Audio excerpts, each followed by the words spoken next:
Guys యాక్చువల్గా చాలా days తర్వాత అయితే చికెన్ అనేది మేము చేసుకున్నాం అనమాట. చికెన్లోకి వచ్చేసి నేను ఊతప్పం అయితే వేసుకున్నాను. చాలా అంటే చాలా బాగుంది గైస్. యాక్చువల్గా మా అక్కనే చేశారనమాట, మెచ్చుకోవచ్చు.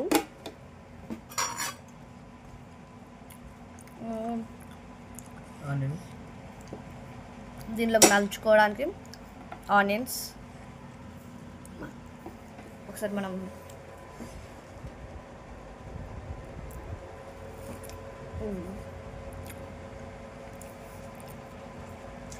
ఊతప్పంలో ఒకసారి ట్రై చేద్దాం.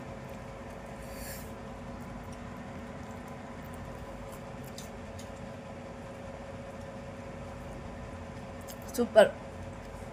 ఊతప్పంలో ఇంకా ఇడ్లీలో చికెన్ తినేవాళ్ళు ఒకసారి కమెంట్ చేయండి, ఓకేనా? Thank you.